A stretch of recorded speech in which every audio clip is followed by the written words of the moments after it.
Educar para la vida es amar el mundo, las otras especies y a la naturaleza.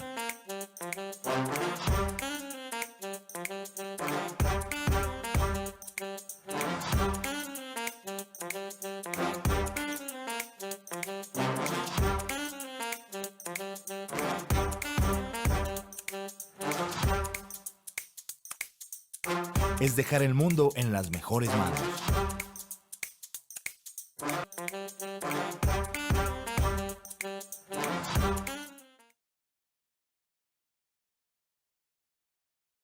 Bueno, en primer lugar quiero agradecer la invitación a participar de este encuentro tan importante, este encuentro donde justamente a partir de estos soportes tan frágiles, ¿no?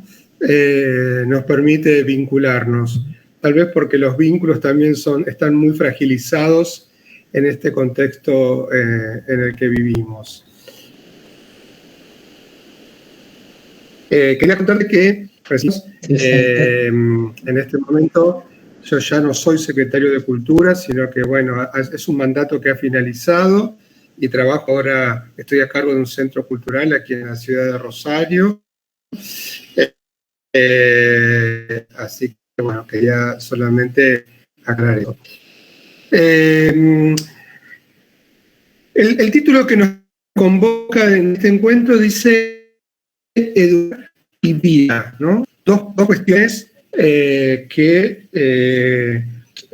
creo que es sumamente importante, que voy a tratar de transitar de una manera bastante particular frente a la pregunta justamente por dónde transita esta vida hoy en el mundo contemporáneo y particularmente, digamos, qué implicaría educar desde una perspectiva crítica en este mundo contemporáneo.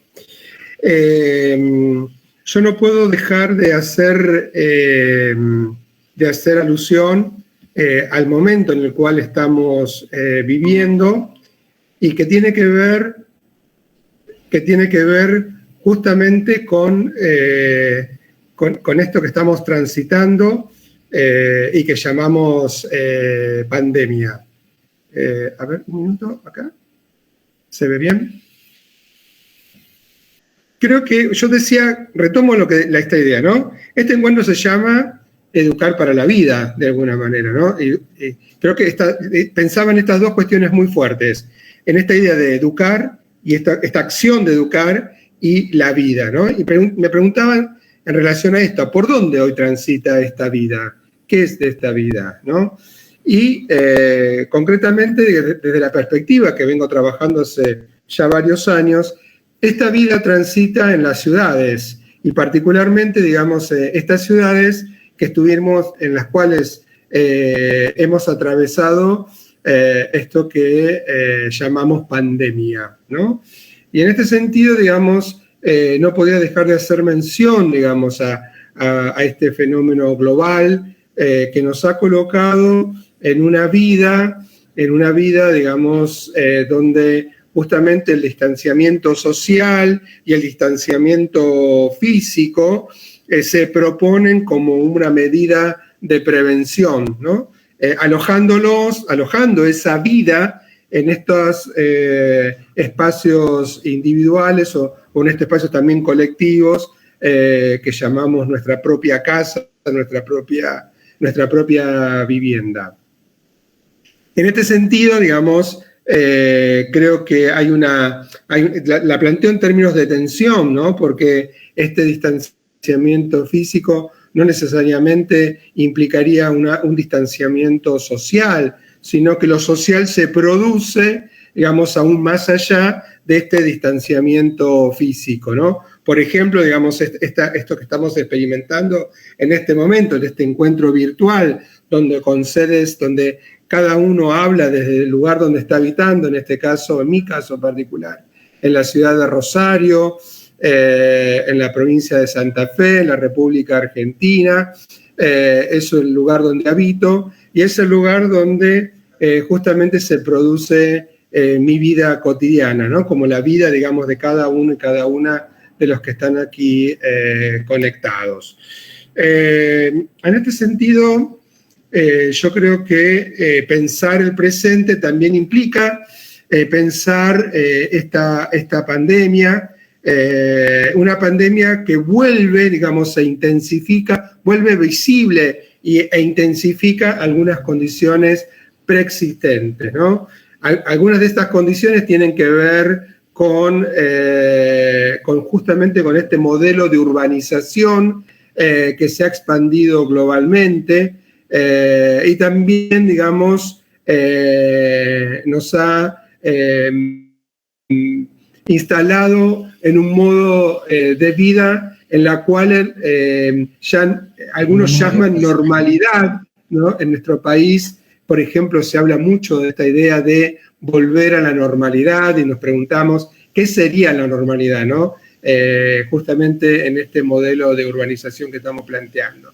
La cuarentena también nos ha enseñado que la vivienda no es la ciudad, ¿no? Necesitamos, ¿no? Para hacer ciudad, necesitamos del desplazamiento, del ritmo, de la interacción, ¿no? Las ciudades son movimientos, son localización.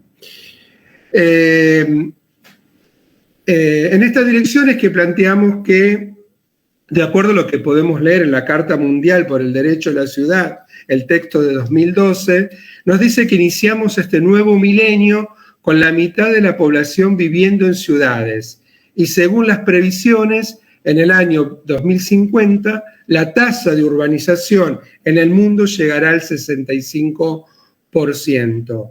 Esto significa que el modo de vida urbano se ha impuesto, se impone y se impondrá y configura el tipo de relaciones que establecemos entre nosotros y con el territorio. El derecho a la ciudad, tal cual fue planteado por Henri Lefebvre en 1968, amplía el tradicional enfoque entonces sobre la mejora de la calidad de la vida de las personas, centrado en la vivienda y el barrio, hasta abarcar la calidad de vida a escala de la ciudad.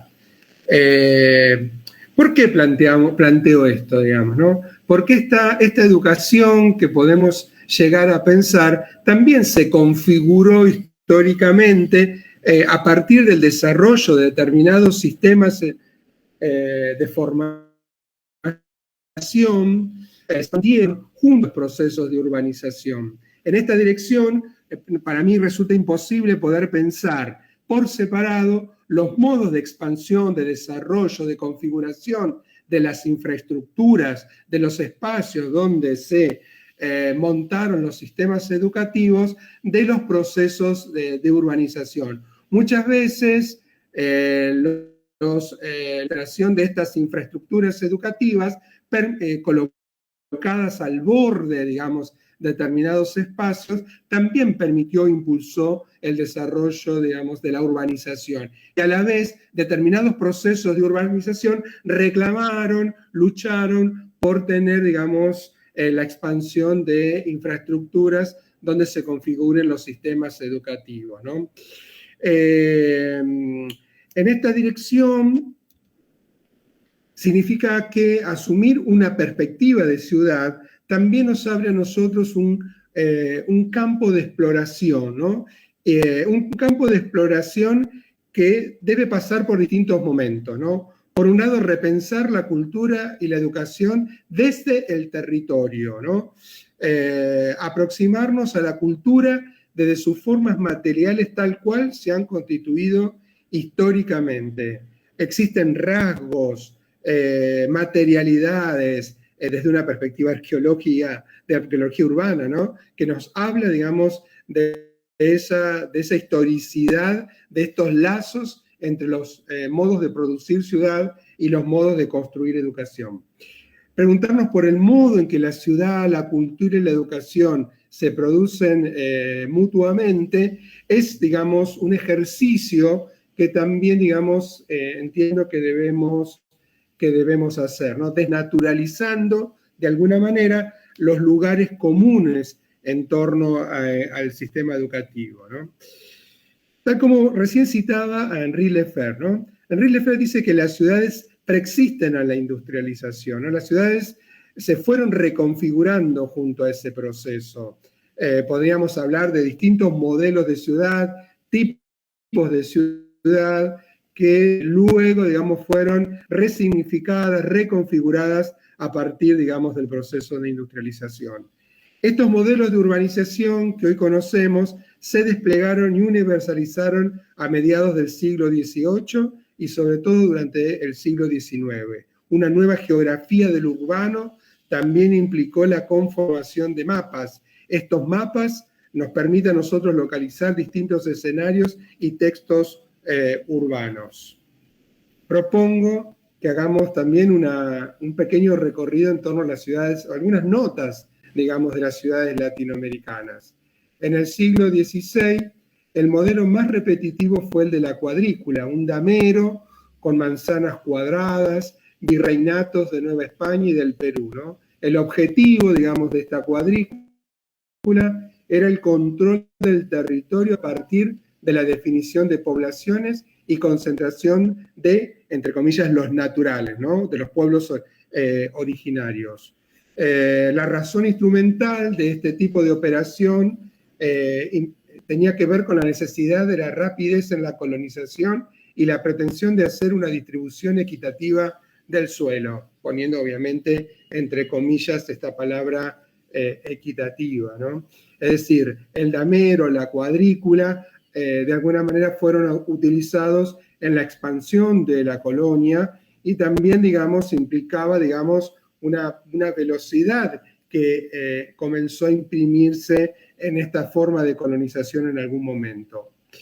En esa cuadrícula colocamos a la plaza, que se convierte en el espacio por excelencia, el elemento generador y articulador de lo urbano, localización de los edificios del poder y de la religión, de la justicia, del comercio, y a la vez, digamos, una organización de la tarea, alineación y distribución de las calles, delimitación de lo público y lo privado. Yo quería ver si ahora sí podía mostrarles un esquema, si se mejoraron los modos. ¿Se visualiza allí? ¿No?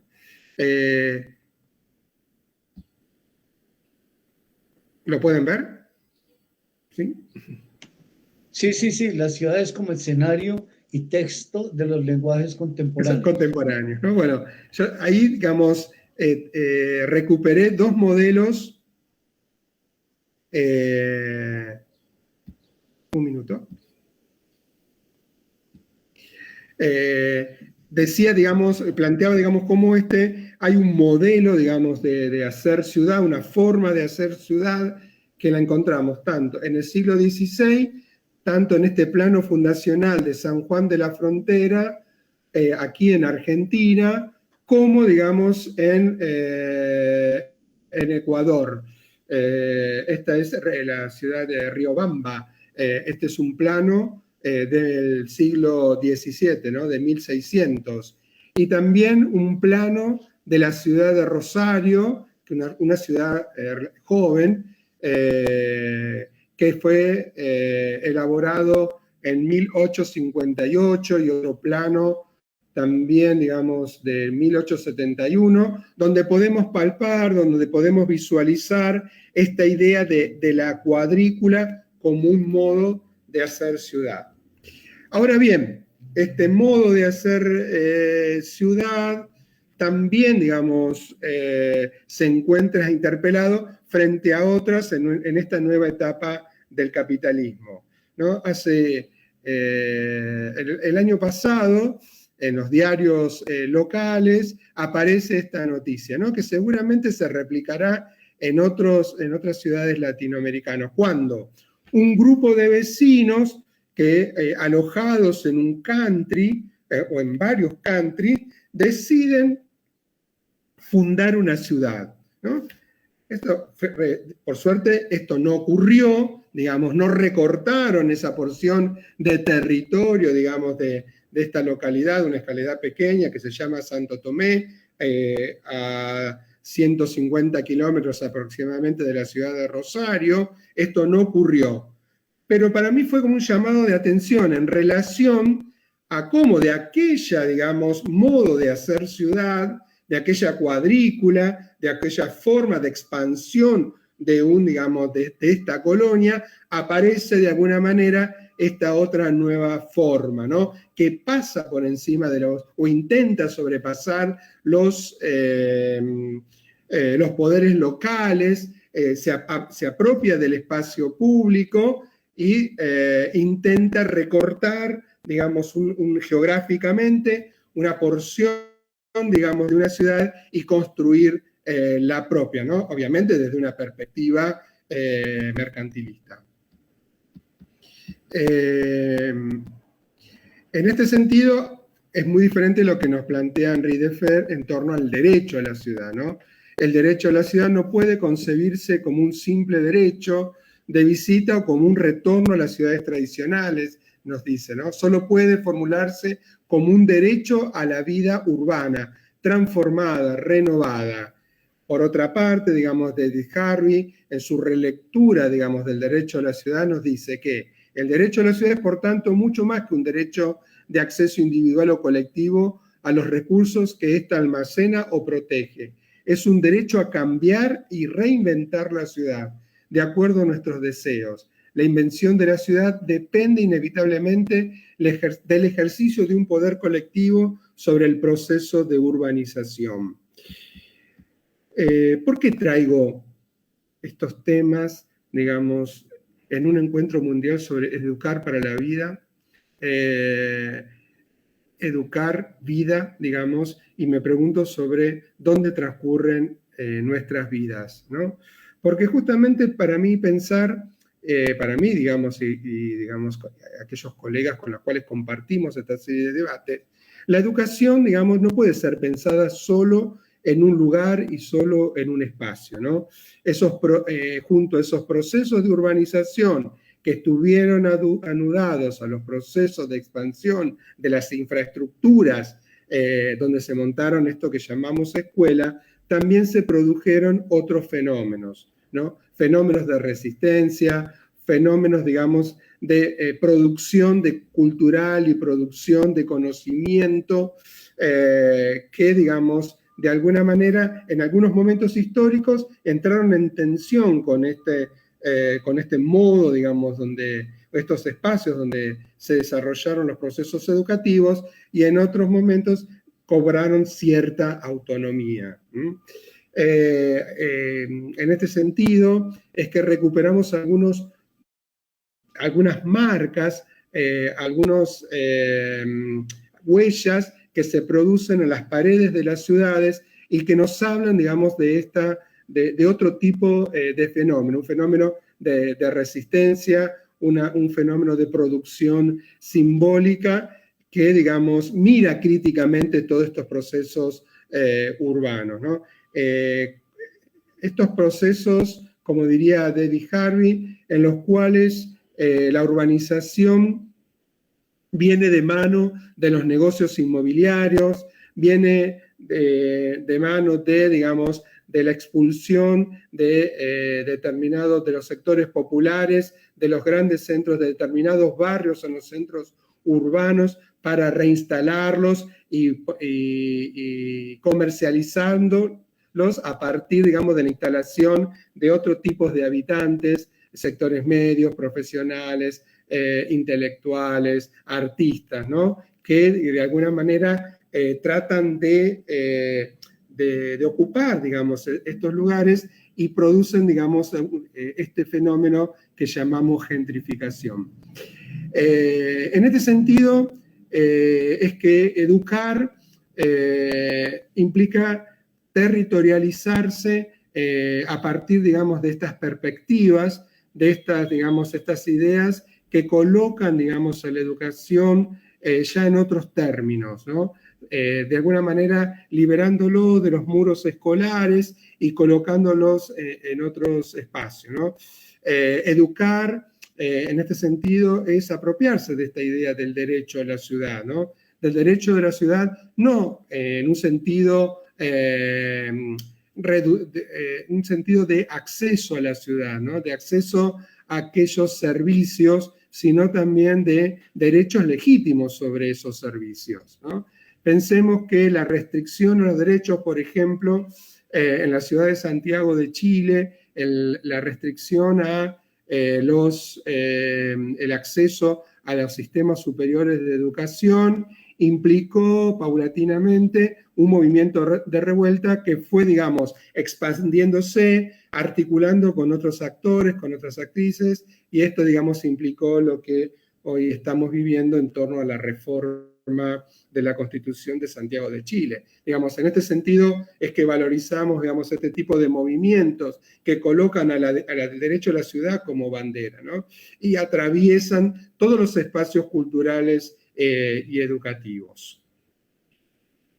Yo dejo, hasta acá llego, digamos, dejo abierto el diálogo con el colega, digamos, y las preguntas que ustedes quieran hacer.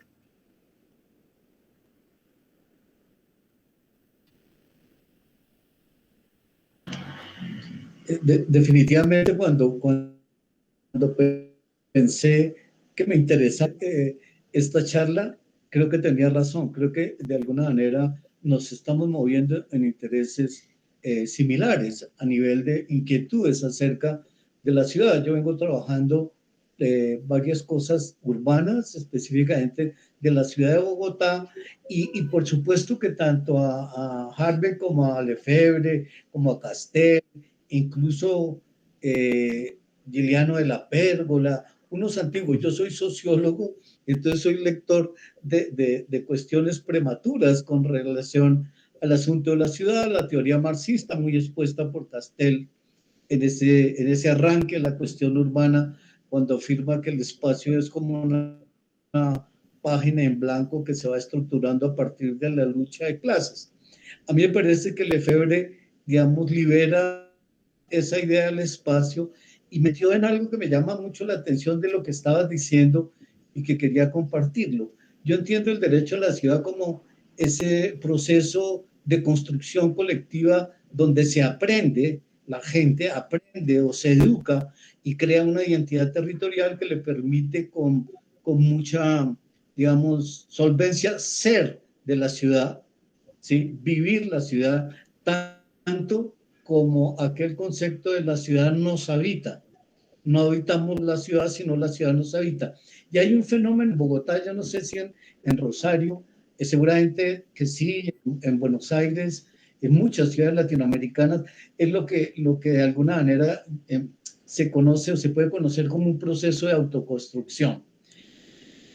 El proceso de autoconstrucción es un proceso de autoconstrucción de ciudad donde los, digamos, inmigrantes expulsados por la violencia económica o la violencia física llegan, ocupan un lugar y empiezan el proceso de construirlo. Y en ese proceso de construcción, en un trabajo que vengo haciendo de cartografía, uno encuentra como un proceso yo diría que como, creo que era Castoriades, ¿no? El asunto de la autoinstitución.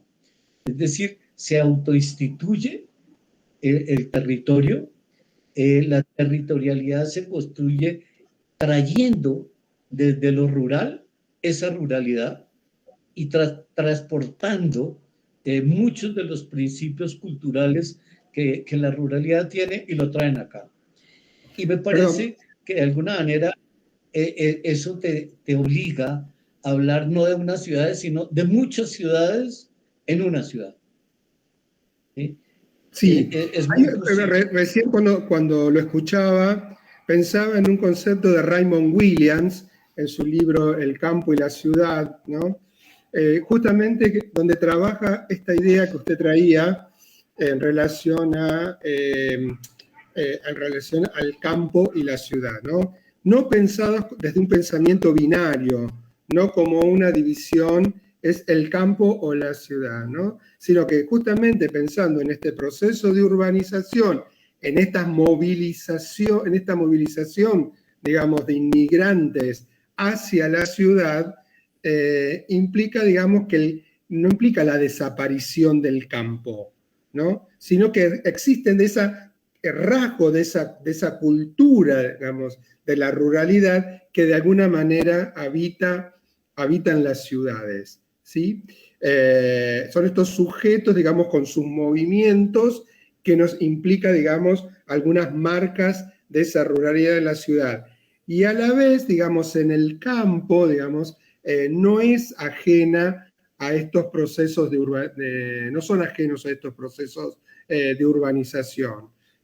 Hay rasgos, hay formas, digamos, de habitar, digamos, la ruralidad que son propias de la vida urbana, ¿no? Creo que, digamos, esta dialéctica, digamos, esta forma, digamos, de pensamiento que justamente, digamos, esta rama, digamos, del pensamiento crítico, como son los culturalistas ingleses, nos permiten a nosotros pensar, digamos, ya a este movimiento, ya no como de un sistema binario, sino mucho más complejo, ¿no? Mucho más dialéctico. Y fíjate, Guillermo, que cuando uno empieza a tratar de romper la dicotomía rural-urbana, aparece, digamos, un concepto difícil, que es el de territorio. Y cuando rompemos esa dicotomía y digamos, por causas prácticas de la tecnología, eso ya no existe. Este límite rural urbano en el mismo sentido que podíamos hablarlo en los años 50, 60, 70, 80, bien entrados los 80, cuando el proceso de comunicación rompe fronteras, la tecnologización produce cambios asombrosos que no solamente es la posibilidad de comunicarnos por internet o tener estas charlas, sino la circulación, la ciudad altamente tecnologizada, se rompen cantidad de prácticas culturales que estaban atadas a lo urbano antiguo, y tanto como que en algunos autores estaba leyendo que me llamaba la atención porque yo de alguna manera me alimenté de la sociología urbana. Entonces decía, oiga, es que ya la sociología urbana no puede existir. Ya perdió el objeto de lo urbano, porque lo urbano ha ido poco a poco diluyéndose en una espaciotemporalidad más flexible, mucho menos, las tensiones no son las mismas. Digamos que, por ejemplo, las ciudades como Madrid, que viví a principios de los 70, un largo periodo, sufrieron procesos rapidísimos de transformación por la inmigración. España, como Colombia en su momento, son no como Argentina, por ejemplo, eran sociedades muy cerradas. España, por la dictadura, ¿sí? Y su régimen dictatorial, casi no había extranjeros. De hecho, afrocolombianos, si tú sabes, no había. Eso fue después. Y Colombia, por ejemplo, apenas ahora, con la inmigración de los venezolanos, empieza a recibir lo que Argentina recibió a principios del 20, ¿no? De 910, 20. Estamos apenas saliendo de eso. Sin embargo, la ciudad cambia. Cambia porque ya es otra cosa. Ya están conectados. Todas las personas, por ejemplo, en un fenómeno que estaba analizando, que hay que pararle bola, es que la ciudad, antes que urbana o urbis, es polis, es política. Y la ciudad se mueve. Las movilizaciones ciudadanas de la ciudad de Bogotá marcaron ese proceso de apropiación de la ciudadanía del espacio urbano como espacio político. ¿Sí? Y cuando tú te pones a hacer análisis de trayectorias, de dónde se mueve la población, la ciudad ya fue ocupada. ¿Sí? Por eso, perdón, digamos, cuando recordaba un viejo texto que dice que en Argentina, en la provincia de Buenos Aires,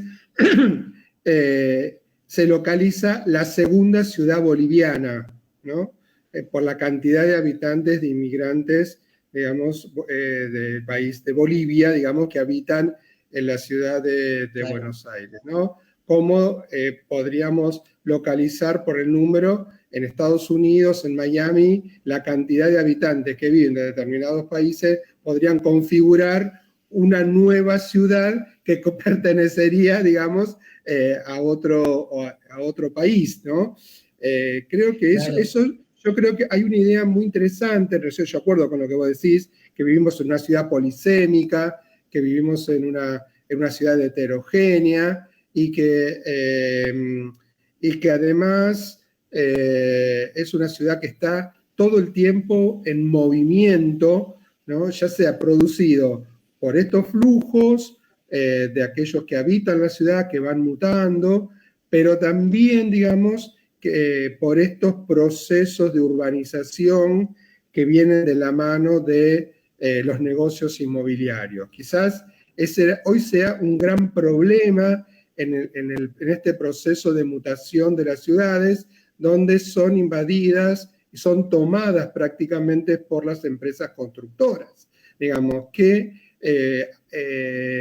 ese espacio público al que vos hacías referencia está sufriendo un proceso de privatización, ¿no? Entonces, bueno, este es un fenómeno al que debemos estar muy atentos. Sí, yo creo que, fíjate que en lo que venía trabajando, hacía como una diferencia entre la urbis, la polis y la ciudad en general, o sea, la ciudadanía. ¿Sí? El proceso es aceleradísimo de transformación. A veces cuando uno lee sociología y trata de alguna manera de plantear algunas hipótesis alrededor de lo que está pasando, la velocidad de lo que está pasando, de alguna manera te desfasa rápidamente. ¿Sí? Acuérdate que algunos sociólogos estábamos pensando que la comunicación era un eje central de la actividad humana y la adaptábamos muchísimas veces al análisis de los medios de comunicación, sobre todo prensa y televisión. En estas movilizaciones ciudadanas lo que está visto es que ya cada ciudadano anda con una cámara y registra todo lo que acontece, registra y es registrado. ¿Sí? Entonces, el proceso es un proceso donde el cambio cultural, ¿sí?, va a producir una ciudad distinta. No sé si mejor o peor, porque al final uno no podría saberlo, ¿sí? Lo que sí es claro es que es distinta, ¿sí? De hecho, de aquellas cosas que sucedían cuando era joven, que jugábamos en la calle, fútbol, ahora pues no pasa eso. Te podrían considerar loco si sales a jugar aquí en la calle enfrente fútbol. Antes sacabas el balón y jugabas fútbol como quisieras. Y está pasando algo que a la vez es un rasgo característico de una ciudad como Bogotá. Un poco lo que vimos fue, y nosotros trabajamos el tema, el miedo. El miedo como un sentimiento presente en la cotidianidad y ha sido exacerbado por la pandemia. Y es un miedo, nosotros trabajamos una metodología que es el árbol del miedo, que sería interesante que lo hicieras por allá. Es que la gente se acerca y pone en un árbol cada uno de sus miedos. Y en el análisis que hacíamos del miedo, ¿sí? Por ahí circula un texto mío que se llama El miedo en Teusaquillo, en esta localidad, y la gente expresaba miedos fuertes como a la soledad, al fracaso, ¿sí? Ese tipo de miedos muy presentes siempre, y con la pandemia aparece el miedo a la pobreza, el miedo a la salud, ¿sí? Y el miedo a la muerte de la gente cercana. La ciudad tiene que ser mirada, Guillermo, por lo menos eso es lo que yo creo, no creo que deba ser así, pero que la ciudad debe ser mirada de otra manera, ¿sí? Por ejemplo, cuando uno mira el castel aquel de la ciudad como un espacio de la lucha de clases y ve que sí, en el sentido de hace tanto tiempo, ¿sí? Ahora yo creo que es un espacio de indignación de la ciudadanía, ¿sí? Y se mueve, ¿sí?, ya no como una lucha de clases, sino como una de indignados contra indignos, una cosa de esa manera. ¿Sí me entiendes?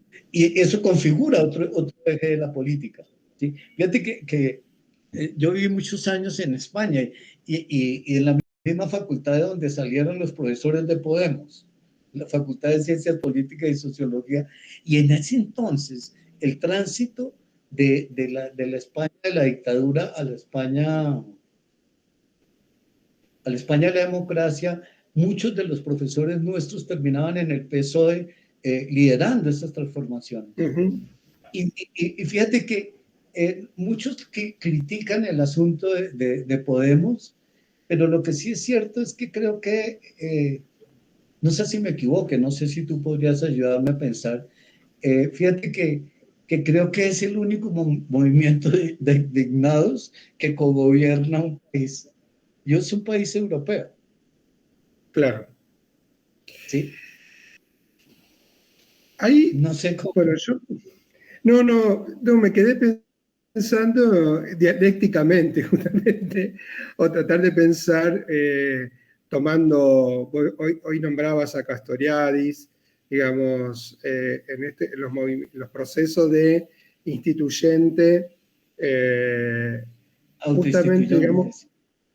claro, ¿no? ¿Qué pasa cuando, digamos, en estos procesos se transforman, digamos, estas organizaciones, se transforman en parte del poder, digamos, ¿no? Hay una dimensión ahí que podríamos pensarlo en relación a la pérdida, digamos, de ese poder instituyente, ¿no? Hay una pérdida de la capacidad de movilización, de organización, donde, digamos, ya comparten determinados sistemas. Para mí es toda una pregunta, ¿no? En relación a esto.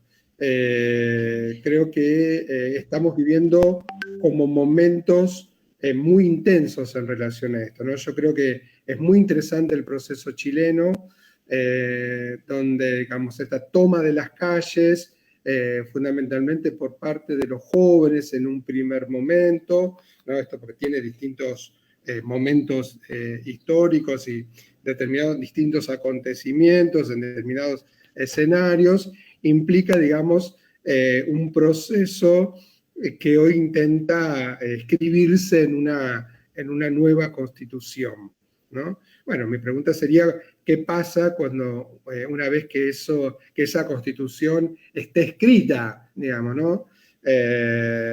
Una vez que esa constitución ya sea una letra, una carta, ¿no? ¿Qué va a pasar con estos movimientos? Y se va a permitir, digamos, la organización de una nueva vida democrática. Creo que, bueno, lo mismo podría pensarse en otras ciudades latinoamericanas, donde no sé si hay procesos similares, pero sí hay muchos, digamos, procesos de ocupación del espacio público, de resistencia, de lucha, de conflictividad en esos espacios. Sí, yo creo que eso se está configurando una polis más activa, menos centrada en los partidos políticos, más centrada en las movilizaciones y los Sí. movimientos ciudadanos. Y yo diría, digamos, con la mala cara de muchos amigos de izquierda, yo diría que es más libertaria. Y en ese sentido está más cerca del Lefebvre, ¿sí? Que de Castel o de alguno de estos teóricos del marxismo. Y eso está produciendo algo que también hay que tener en cuenta, Guillermo, en esto de la sociología. Las relaciones de poder empiezan a estructurarse de una manera distinta. Ya, digamos, que establecer una carta como la que harán los amigos de Chile, en donde la cultura política chilena siempre fue más avanzada que la nuestra, o sea, la política chilena desde la izquierda, pues llevó a Allende al poder, o sea, hace ya cuántos años, es que ya somos mayores, ¿no? Entonces, hace muchos años, ¿no? Esa 1970. madurez, sí, Claro. exacto, esa madurez chilena que se expresó en los 70, se expresó ahora en el 2021-20 en movilizaciones. ¿Sí? Y Sí. creo que es muy difícil ya que haya un partido que gobierne. ¿Ya? Sí. Ahora, o gobiernan todos los que de alguna manera tienen algún acuerdo tácito, o no va a ser posible gobernar, ¿sí? Y yo creo que algo decía Borges de que el mejor gobierno es un sin gobierno, decía en una de sus cosas de estas maravillosas que solía decir, que algunos lo tildaban de derecha y otros lo tildaban de libertario, ¿sí? Fíjate que hay algo que es interesante en esto.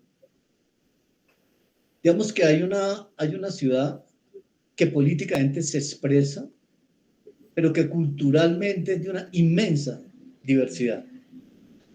Una grandiosa diversidad que hace que aquellas cosas que podían ser el eje de la política se empiezan a diluir en grandes cosas, ¿sí? De hecho, los movimientos sociales urbanos de Bogotá mostraban un LGBTI muy fuerte, un grupo de mujeres muy fuertes en un feminismo muy amplio, sino un feminismo cortado con la mano izquierda, sino un feminismo muy fuerte, y a la vez animalistas, veganos, la política que decían que no podía ser personal, se transforma, ¿sí? Decididamente en algo individual, personal, y se lucha por eso también, ¿sí? Yo creo que ahí hay procesos muy interesantes, por eso quería estar hablando contigo. Fíjate que no me equivoqué. No, yo creo que es muy interesante esto último, todo lo que dijiste me pareció, todas las preguntas, los planteos, la verdad que es un gusto dialogar con vos. Pero digamos, me quedé pensando un poco en esto último que traía, porque también para nosotros una gran pregunta. Estamos viviendo en una crisis muy importante de los partidos políticos tradicionales, ¿no? Ya, digamos, los sistemas están, digamos, bastante quebrados, ¿no? En esto que llamamos crisis de representación.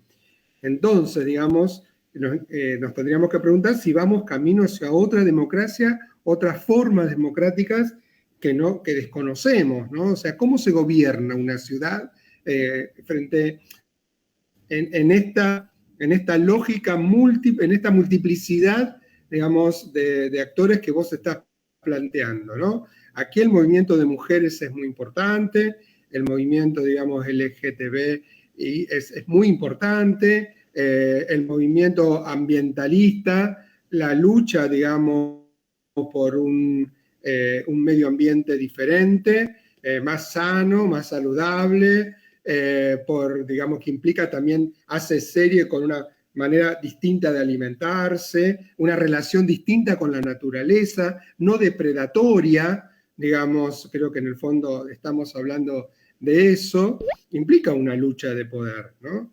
Implica también, digamos, una pregunta frente a los que deberían hacerse los líderes y las líderes en relación a cómo gobernar, digamos, cómo conducir, digamos, una ciudad, digamos, el gobierno de una ciudad, de un país, en relación, atendiendo a estas dinámicas, ¿no? Bueno, creo que es una pregunta y, bueno, habrá que experimentarla, habrá que atravesarla, teniendo, también sabemos, enfrente un gran riesgo, como es el crecimiento de las derechas, el crecimiento, digamos, de un pensamiento, digamos, autoritario, como tenemos en Brasil a Bolsonaro, tenemos, digamos, en Argentina un fuerte crecimiento del neoliberalismo, del crecimiento también, digamos, de pequeños grupos, por ahora no son tan grandes, digamos, pero que vienen creciendo, neofascistas. Creo que, bueno, es un escenario como muy complejo, pero a la vez debemos decir que para nosotros y nosotras es muy interesante en que hay cosas que se están moviendo, ¿no?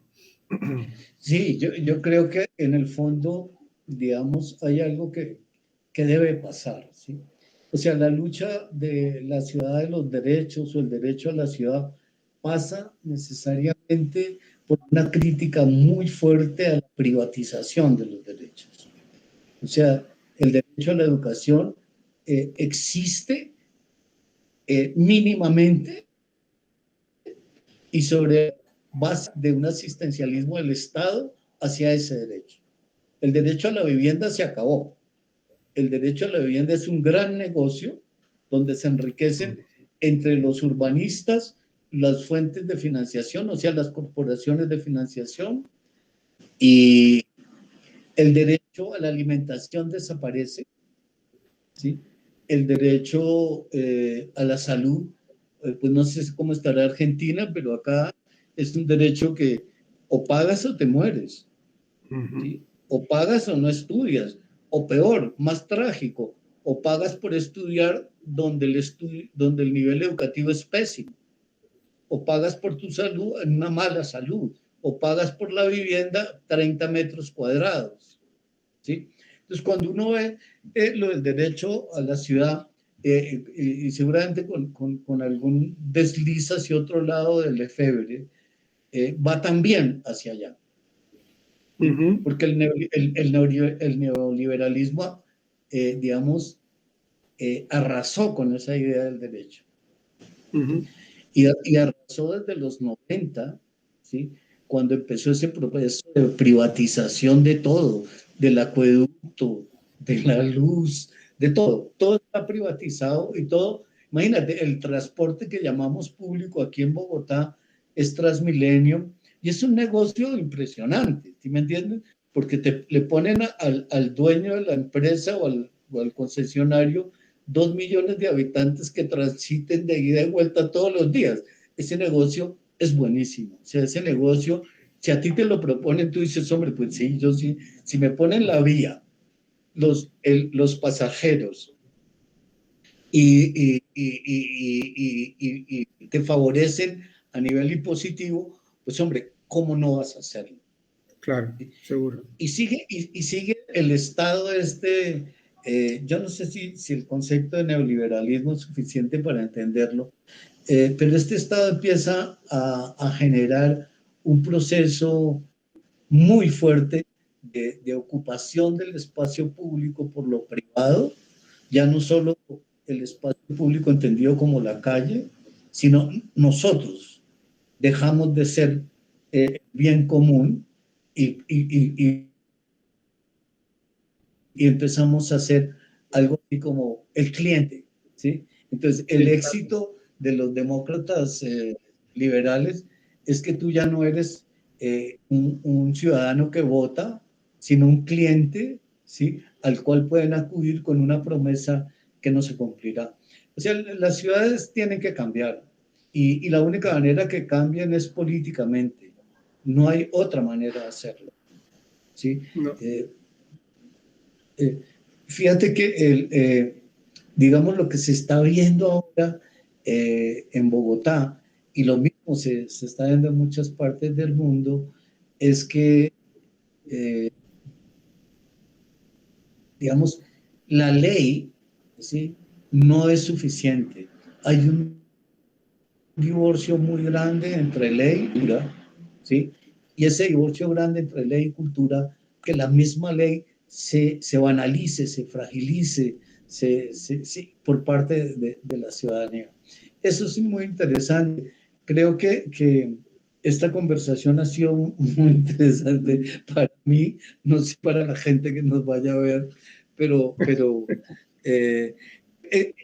fíjate, Guillermo, que la idea del encuentro no es tanto cuántos nos están oyendo ahora, sino cuántos nos van a oír de ahora en adelante, ¿sí? Claro. Porque estas charlas van a permanecer y la idea es que sigamos trabajando juntos por construir, no sé si la ciudad deseada o luchar contra la ciudad indeseada, que es como un cuento que está ahí, creo que nos llevó el tiempo, ¿no?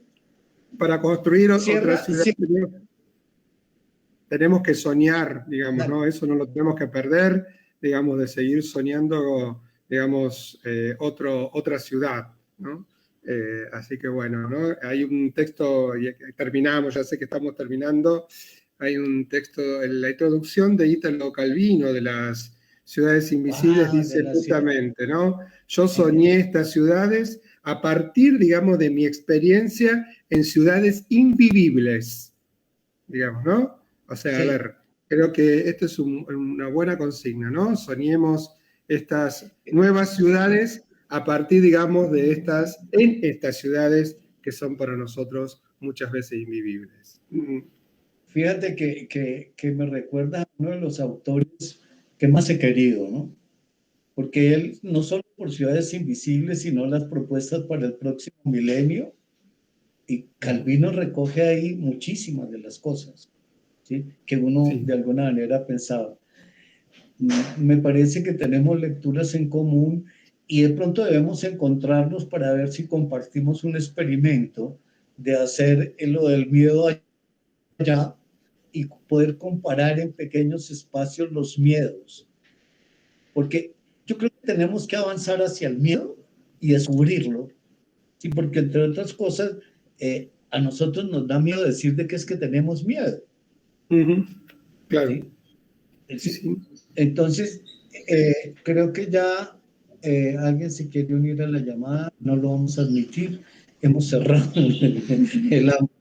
el aula mágica. Te agradezco muchísimo, Guillermo, que hayas atendido nuestra invitación y seguimos en contacto. Muy amable y muy bien conocerte. Un gusto conocerte, dialogar, digamos, y vuelvo a agradecer a la organización por haberme hecho esta invitación, compartido esta invitación de pensar juntos y juntas qué significa esto de educar para la vida en este mundo. Muchas gracias. Vale, chao, que estés bien.